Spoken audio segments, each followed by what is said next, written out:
carry that momentum into it. Well, as we're loading up the map, I think for me, I want to know what composition we're going to see from Immortals, actually, more than TSM.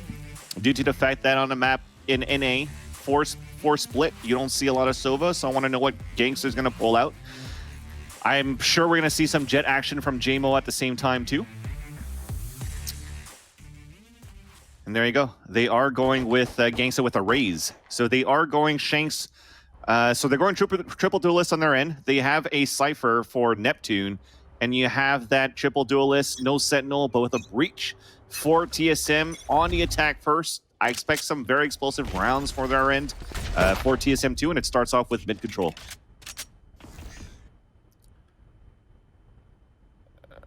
Drone. He's pushed up far. The boom bot will come around the corner. A couple of burst shots coming up from the classic. Nade to follow as well. That's going to push Drone in closer. There's the nice flash coming out from Breach. That allows Drone into that position. Meanwhile, inside the Cyber Cage, you've got Neptune with the Frenzy. Timing is everything, and it works out well. They have jmoh peek from Ropes and Neptune peek from Mailroom. And that 1-2 punch produces success. The drive-by dink shot for Shanks is right on the money. But it's not a fatal blow. The team is trying to get back in, but Subroza's doing everything possible. jmoh falls short as well, despite the fact that Subroza's low on HP. There's enough time to throw out a nade, and look at the damage that was dealt. It's a chunky boy. Shanks getting tagged up as he goes for the self-heal. He's down to 42 HP. Target right around the corner, but one in B main. TSM pick up a big pistol round win, as they can kickstart things here on their attacking side a little bit better than they did in that first map on Haven.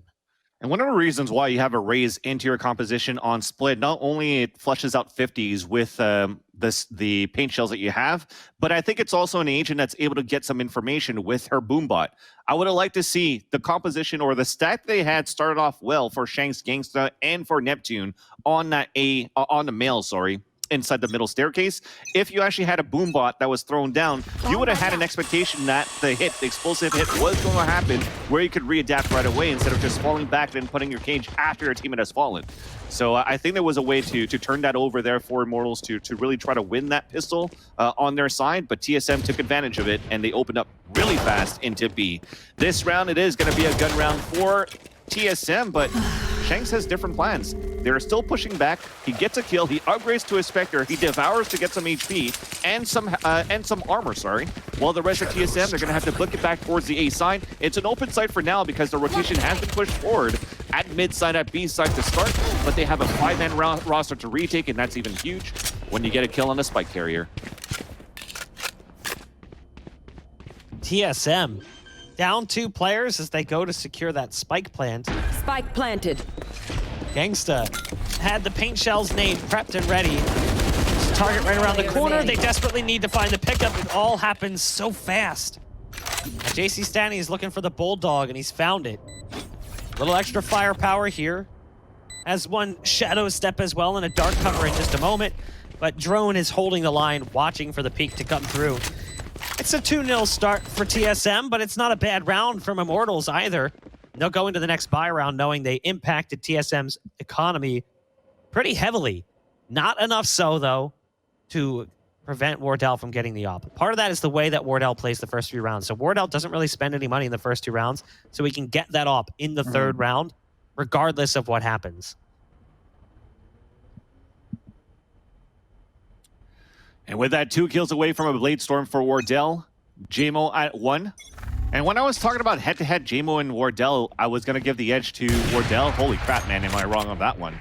jmoh has been playing a tremendous first half for a first map on Haven.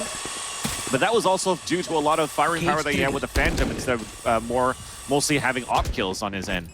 So he continues on into this round with the Phantom 2, and one more frag puts him on that Blade Storm that could be definitely a thorn on the side of TSM on how they want to execute right now. But they're counting on Wardell to get an entry with the operator. At least the camera has been broken. That is the only piece of information that Immortals has. And with that, you see that Wardell still wants to plan this round, so they have to lurk up towards mid side instead to take that control. And Drone starts off with Mail, but is on his own.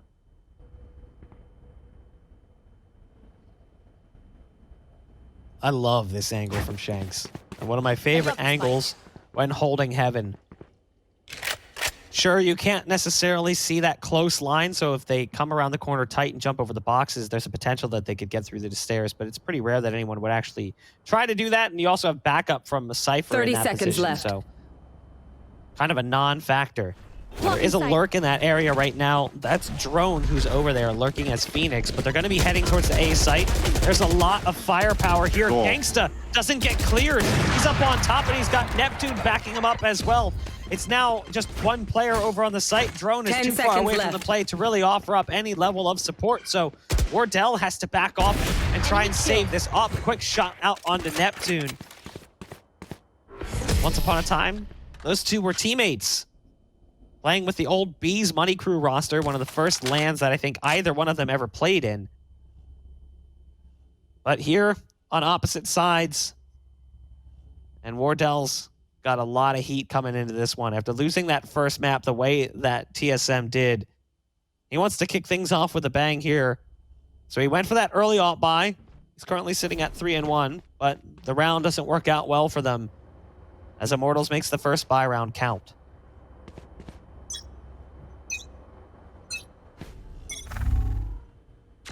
At least enough in the economy to go for another gun round here. And Shanks in another angle where he's playing pushed up.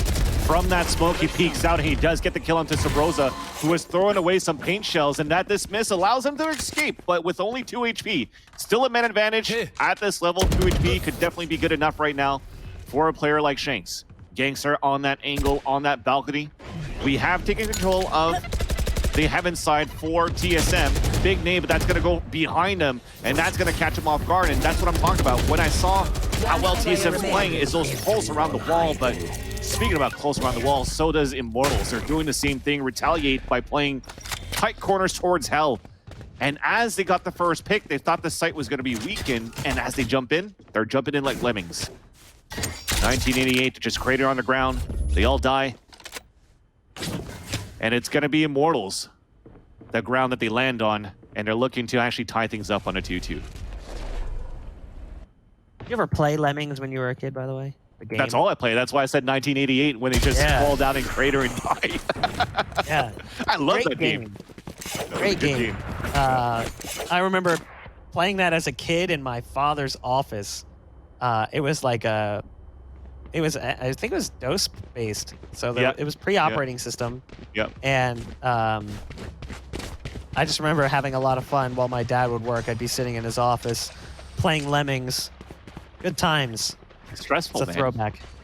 Half the audience is like, "What the hell are these guys talking about?" I know. The other half Actually, is you know what? I pretending think they like know. 80%. Yeah, like, there's like 4 people watching who are like, way. "Oh, I remember that year." The rest of the chat is like, "Yeah, no, my parents were kids, so not cool."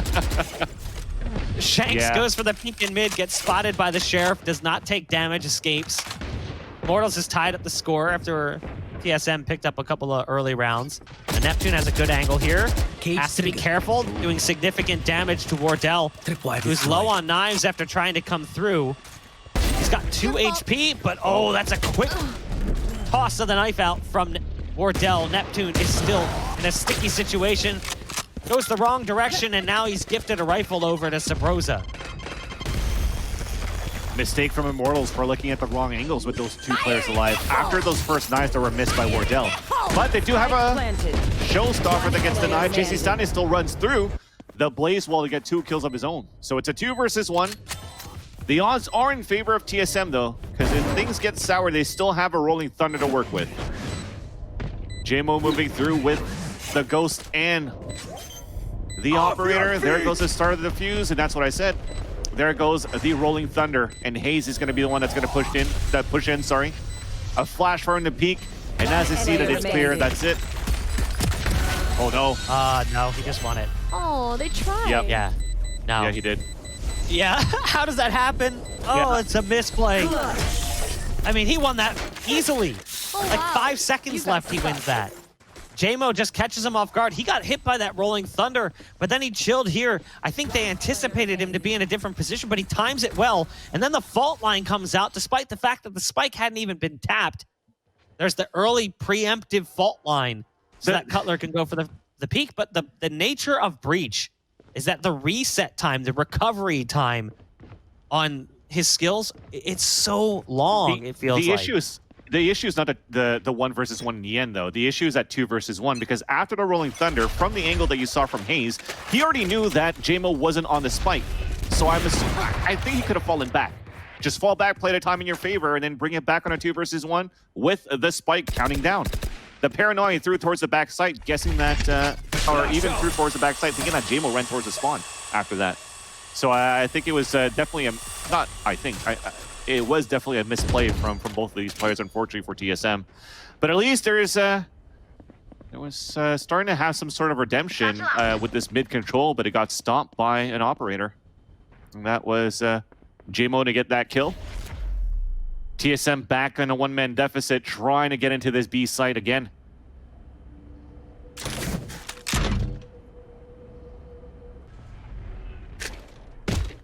TSM, yet again,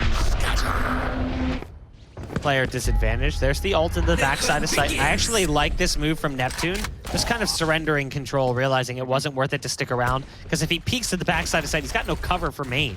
So he can ultimately get spotted from 2 different angles. Wardell with the pickoff. A nice shot onto jcStani as well. Spike planted. So TSM, they lost the player, but they took the advantage back. Now Genghsta from up top is able to connect onto at least one. Neptune's trying to move into position. And he's flying through the sky currently.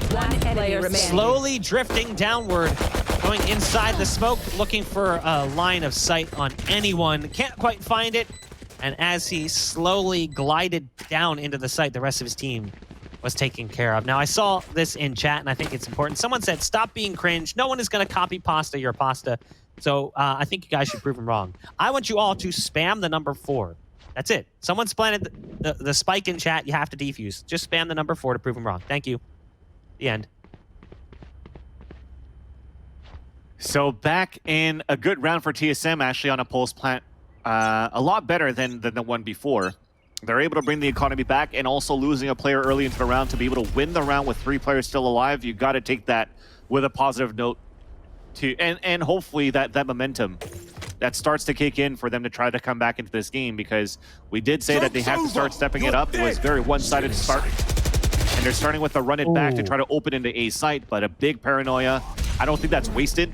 It was a great job to stop it, because you don't get more information for TSM. Flash for them to execute in, to trade. As jcStani gets the first kill, but Wardell stays alive to trade it off. Hayes. jmoh should have had that kill as it drives by with the Phantom, but TSM are going to be able to put the plant down. Planted. jmoh had such a good position for that, but it doesn't work out well. How quickly they get onto the site and execute. We talked about how fast that first game was. If you look at the scoreline, it doesn't even really indicate how fast the game actually was. We talked about it going into the break. I think I said that the first half was like 22 minutes or something like that. That's pretty quick. And I think the total game time for that first game was 25 minutes. A large part of that was how fast Immortals was playing on the attack. That round was similarly quick coming in from TSM. They used run it back from drone to just charge into the site. Sure, it gets neutralized by a paranoia from jcStani, but at that point, he doesn't have it anymore, and they can overwhelm the site.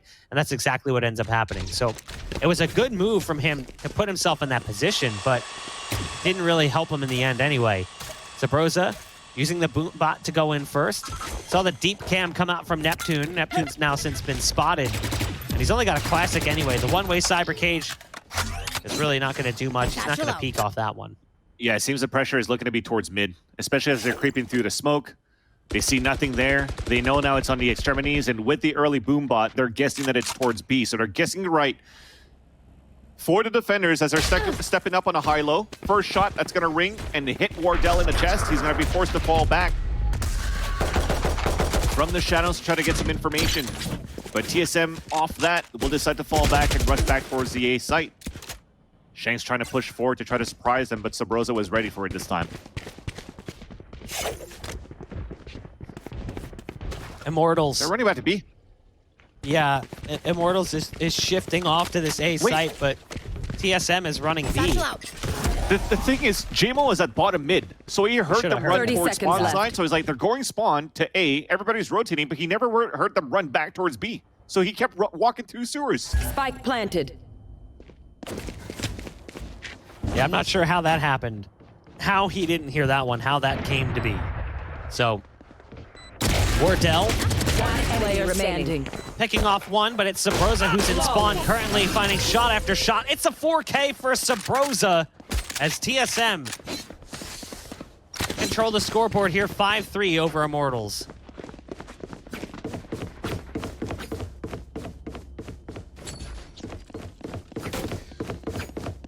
Sorry, Buck. I was just scratching my head a bit, trying to figure out what happened there on that previous round. I think there could have been a better moment where Immortals after that could have readapted to get a couple of kills, hurt the economy of TSM. But that small mistake from that audible, not hearing them run back through spawn to B, is a huge detriment to how the economy is actually rolling and banking up now for TSM.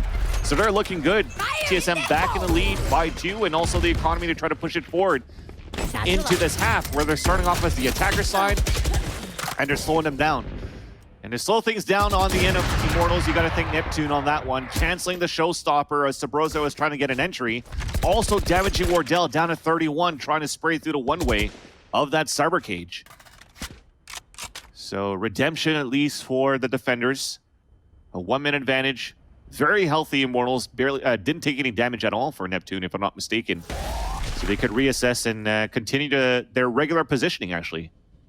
That default on 3 on Heaven, 2 towards the A side, open towards the ropes because they have a trap wire. They have all of the angles covered. Immortals in a good position here. Got great damage dealt to Wardell. They've got a player advantage currently. Shanks is trying to change positions, but it does look like they're going to go down ropes and head back to A, where they're going to be facing off jmoh first, left. and that's hazed with a big kill. That was pivotal. It puts everything on jcStani, who's on the site currently. There's some support coming. As you can see, Neptune and company leaping over. Genghsta's the first one to get there. That's the peek through. jcStani does get 2 kills from inside the site. Wardell has to pop off with just 10 seconds left, and uh-oh, that's not what you want to see happen. 31 HP, 5 seconds on the clock, and I love the move from jcStani. Winning the round by just getting out of dodge. Immortals wins, and he'll even get the kill at the end and grab an op. Or, yeah, there you go. Seemed like he was like, do we want it? Do we really, really want it? Are you sure? Like he's messing with jmoh, but they do end up picking it up, and they pick up the round win as well. This is still a really strong half from TSM, too. Even if they lose out at this point and it ends up 7-5, that's solid on the attacking side of this map. Yeah. Thankfully, though, the economy's still there for Wardell to be able to buy another operator. But I would have definitely, with the time running out, probably just stayed into the site. I know you're trying to chase the... I mean, he was running after the spike, maybe to try to get the spike down for some extra credits, but there was definitely not enough time for that. So I would have probably stayed into the site to keep the not given in the hands of jmoh in this round here, where now Immortals has a chance to turn it back in their favor. Great round for them. TSM looking to get back, take back the control towards the garage. The camera's going to bait things out first because Shanks the one that's going to play around the corner. But Subroza, he checks that 50. He knows about that. He knows how aggressive Shanks has been quite a few rounds before. He's also been punished by that pistol, so he's able to alleviate their pressure and give the advantage for TSM on the press towards the B side. A spray through the smoke opens up with a second kill. And that pushes the defenders over towards the B side, where TSM decides to book it all the way back towards A. And there's only going to be one opposition, but the opposition is the operator of jmoh, who's been popping off in the first map. Looking to see if he can pop up here. This is going to be really difficult. He's likely to get smoked out, too. Yeah, there's dark cover coming in right on top of his position. And if he were to try to push past this, it would be ill-advised. Goes for it anyway and actually gets the timing right and even gets away with a nice tailwind. Has to be careful. There's one in spawn. Push forward through screens, but Subroza doesn't stand a chance. Now Wardell is coming up from ramp, and jmoh wants to take that battle. It's going to be a 1v1 between the oppers. Did he spot the barrel go around the corner or not? Wardell is currently watching the flank. jmoh is trying to move in through ramp. First player coming in from spawn will go down, and now it's down to this, the 1v1, and Wardell from point-blank range delivers with another shot out of his operator. 6-4 TSM 2 rounds up over Immortals. They've guaranteed at least a tie at half. And the buy from IMT is just awful. The money is terrible. It's going to be pistols coming out from them again. It's likely TSM will guarantee lead here. And Shambles is on the attack at least. When we said that, unfortunately, Drone got a little bit quiet on the attacker side of Haven. Definitely able to put a little bit of pressure to help out with Subroza and Wardell too. So you have your duelist on the top tier of the scoreboard, putting the numbers in for the team. Losing Cutler for the few times that they get into the site, that's okay because they do have the firepower with the 3 players still alive, and when they're putting up numbers, you're starting to see those results. So 2-round lead for TSM. Little bit of pressure at the beginning of the round towards the A side, where TSM is going to try to recollect back towards B. And I thought that with this composition that we're going to have, it was going to be very explosive for TSM on the mid-side control.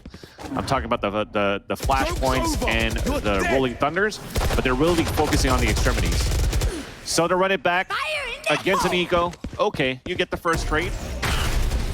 Showstopper, you're wasting out the abilities too. I like it actually after all. So you trade or run it back for a Showstopper, and you're also getting a kill on top of it. And you're forcing more knives out, so another ultimate to come out, but it's going to be jmoh that evens up the tally on a 4 versus 4. jcStani jumps down off the balcony with a shadow step. 30 seconds left. Meanwhile, though, TSM has repositioned and is going to be going towards mid. Smoke's coming down towards A, and oh man. Immortals, they were falling for it at first, but you can see they're starting to shift back, especially with that tripwire going down. They have 1 player in sight. It's neptune, who's only got a classic, and he's hoping he can maybe get a line of sight onto somebody and stop the spike plant. He knows there's one behind him. Is the burst where it needs to be? Yes. But there's the repeat coming in from Wardell. Genghsta with the stinger. What can Genghsta do? Peeking out. Cloud burst lands right on top of him, makes it a little bit harder to try to make something happen.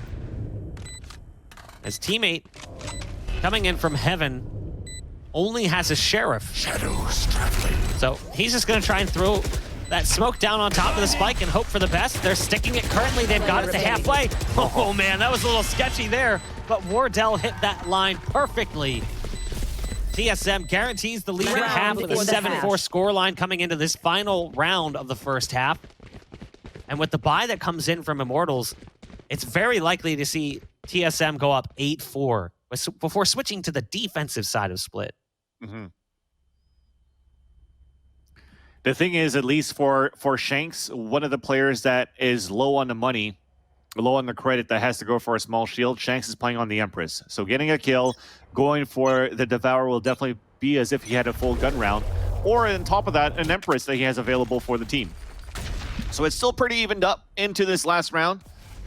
TSM looking to get the slow pace back towards mid-control to allow Drone to be maybe the type of person that's going to lurk around and watch the flank, while the rest are moving in towards this B garage one more time. Neptune struggling a little bit towards the end tail of the half on holding up this B side. So Subroza and Wardell are taking advantage of it. The hunt begins. Rolling Thunder up towards B heaven. Will this force a rotate out? You have also from the shadows the ultimate from Omen in the back of the site. So they are quickly executing through. And Drone gets the 2 openers. Looks back towards the heaven. Goes for the hat trick. Headshot onto Genghsta. As Wardell leaves it into the hands of jmoh. As the last man standing on a 3 versus 1. Walking through the dark cover as Drone adds up the quad to end the half. Switching sides. Solid performance from TSM on the attack. Wardell with 14 kills, 12 for Subroza, 12 for Drone. We talked about the kill tally total in that first game and how the performance from individual players was almost on par of that with the entire team. 32 kills currently for Immortals. Just some quick napkin math for you. So when you look at what we've got on the other side, you've got 38 for the top 3. It's tough right now for Immortals, but they switch over to the attacking side. We'll see what they can try to do. It's obviously less than ideal, given that this map is so incredibly defensive-sided. I like how different it is now, Buck, with how, again, with the right-click classics, before you see a lot of ghosts being purchased. This time you have 4 classics and armor for the defenders. Well, there's Drone with a pick off. The nade goes down, paint shells into the ramp area. Boombot to lead up as well. There's a lot of bodies currently building up here. The Boombot spots a target.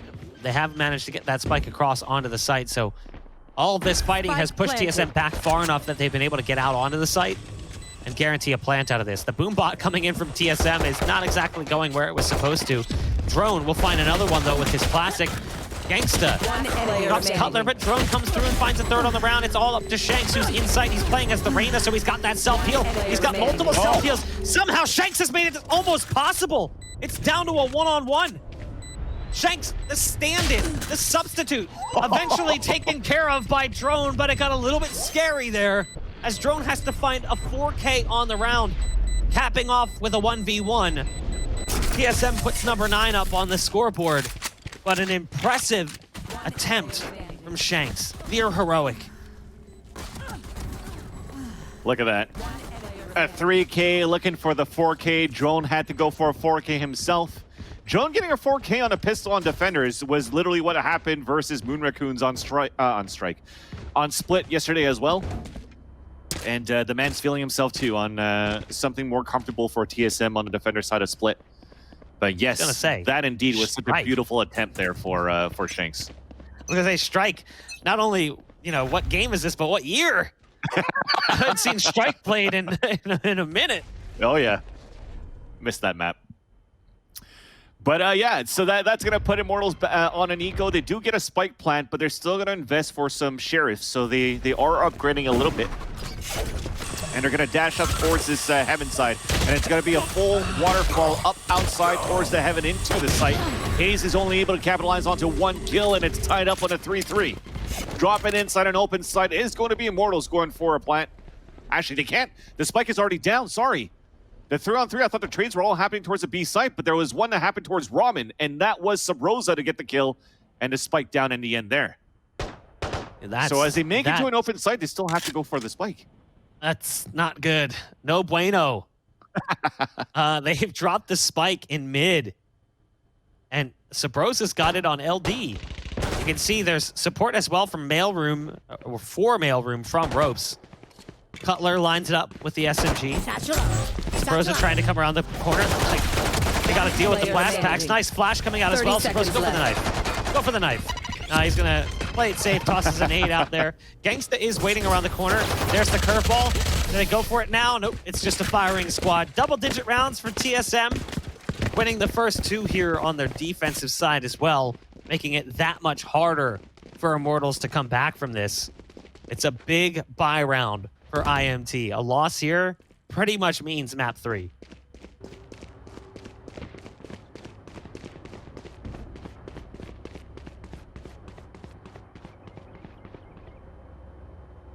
We're seeing the TSM that we're used to now on this map of Split. And the thing is, they have this bonus round, but Wardell says, screw it. You guys have your fun with your rifles and such. I had to save for a couple of rounds to get this operator.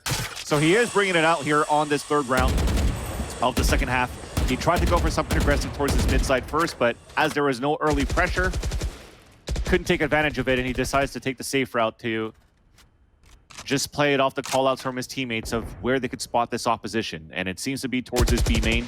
Subroza, his spot has been discovered. He knows it's a 2 versus 1. Big paranoia. And as he sprays to fall back, he's able to get the kill. And that was thanks to a cloud burst that was thrown by jmoh. So you gotta count your stars for that for Subroza. Give a little bit of thank you for Immortals. Spike will now be picked up, as they will with the Empress.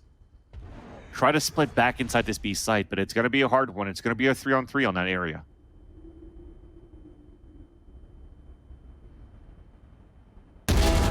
Shanks moving in. Quick shots out onto Hazed, and oh man, they execute quite literally onto the site. Now Wardell is present and waiting. Spike planted. So that laser beam of an op will fire right on through, taking Shanks, who is a serious threat, out of this situation. Immortals now has 2 players remaining. Hot hands going down into B main. Drone clearing out positions, a great flash to clear out Hells, but it's a quick 1-2. And now it's down to Genghsta versus Wardell, and that's awkward, but he hits it! No. Genghsta goes full Quake 3, fires the rocket at the wall, probably one of the most impressive showstopper ults I've ever seen, and he takes out Wardell in the 1v1. Oh my Unbelievable. god. Oh my god. I was laughing too because when the rocket went towards the air, I was like, it's impossible that it's going to hit him. But look at him. Last second, Genghsta turns into the wall and shoots it at the wall for the spray, the blast radius to get the kill onto Wardell. That was... Oh man, this is a game, man. It's a fun one to watch, but it's still going to be TSM here. Like, I hate to cut you off, but like that's just mind blowing. Like, of course, I don't think I've ever seen that. I was definitely speechless, which is why I was like trying to find my words, and it was a very nice kill to get for Genghsta, a very beautiful clutch, and a good way to make it a 10-5, and that's going to put here the eco for TSM. So just off that 1 versus 1, we reset the economy for TSM. Cutler trying to go for the flank, but unfortunately, Shanks has a different answer, and they're inching back to try to tie it up for Immortals. I mean, like, one of the first competitive shooters I ever played was Quake. I'm still thinking about that last round. So the instant I see someone rocket at a wall, I think of a game like Quake, or, you know, more recently, there's a game like Diabolical that has a similar arena-style 1v1 shooter. So when I saw that, I was like, oh my gosh, I can't believe that someone actually tried that in this game, because typically that's not the way it's used. You just fire it at the ground. You're not aiming directly towards a person. And also, in what scenario does that even happen? That might be one of the few times we ever see a 1v1 where that's even possible. Lex is happy to see that. DDK as well. Oh yeah, DDK's freaking out too, of course. Both big on the arena shooters themselves. Immortals might get a bit of a kickstart off that as well. They needed something to kind of bring them back to life. A bit of resuscitation that acted as a defibrillator. And that shock might be felt through the team, but not when plays like that take place. Drone hits run it back as well to advance the play further forward. jcStani has used the ult to get into the back corner of A site, so a spike plant will be coming through. It's a good adaptation from Immortals. Neptune getting into this advanced position will be pivotal. That flash is huge. Goes inside the dark cover. You need to see more from Neptune in that scenario. Losing the 1v1 against Wardell inside the smoke. Big fat paranoia coming out, flushing jcStani back even further. Wardell says, hey, Drone, I see that 4K you had earlier in this second half. I'm going to do the same thing. It's 11 rounds now. TSM up over Immortals. And I do understand the play that Neptune tried to do at that point in screens, because as they get into the site from the shadows and you get the plant with jcStani, you're trying to get into screens with no abilities, right? You don't have any cages, you don't have anything else to slow down any type of rotate, so you just want to try to surprise your opponents. But TSM, they expected that. You saw the flashpoint that came through, and then a push to help Wardell to get across to win that fight 1 versus 1 again. And if Wardell died, there was a player just behind him to go for the trade. So despite them giving the site, TSM was very strong on the retake. And they're 2 rounds away to bring this into a 3rd and final map to see who moves on to the grand finals versus FaZe. jmoh does have the knives, but they're still hesitating on where they want to work. It seems as though in the end they really want to try to explode towards this A side, but look at the positioning from TSM. You have one just on the left side corner from Drone. If they don't check this corner, you're going to see this man put up multiple kills again for TSM. They do try to clear it. It's a bit of a soft clear, though, so it's not a full clear. There's the showstopper ult. Oh, no! Oh, no way! We have a second opportunity to see something similar happen again. Again, it's a Jett and a Raze with the showstopper ult. This time the roles reversed. To be fair, in this instance, it's not as crazy. It's not a 1v1, and there's no horizontal movement. It's much closer quarters, but still, the fact that we were joking about likely never seeing that happen again, and it happens just a few rounds later, I mean, that's absurd. Paranoia coming out from hazed, and it's a big fat boy. It's like a school bus of Flash driving into B main. and they just can't get away from it. TSM has secured round number 12. Match And point. very likely the buy that's coming in from Immortals is not going to be good. And like I said, that B site for Hazed is an Omen. That's his playground. So as much as I wanted to try to leer into the site, easy for him to break that leer and aim back to where he needed to. And knowing how many opponents are coming forward or they're pressing the charge, a big paranoia. So very well done mechanically for Hazed to hold that site. Meanwhile, though, from the positioning from TSM, they're playing it semi-aggressively, right? They're pushing out from unorthodox positions. They're getting off angles against our opponents, but they're not necessarily really pushing down and cutting rotations, as we kind of see TSM try to do usually when you don't run any sentinels. But it pays off from the gameplay that they have, the playstyle they have, and they're looking to hold one more time to try to bring this to the third map. They only need these last 3 kills. jcStani has other words to say, so does jmoh. They turn it over to a 1-minute advantage for Immortals instead. They do have a rolling thunder, though. They're going to let the spike time go down. As soon as it comes out, Drone's going to get the first kill. He knows one ran back towards the pillar. So he has to come up to where they decide to roll this thunder from, if you could even call it that. Flash out. Player standing. Nice shot coming out from Genghsta again in a clutch position on the site. You know, the weapon he's got is maybe not the best given the scenario. Once that fire rate slows down, he's got one chance. Mom's spaghetti. It's 13-6.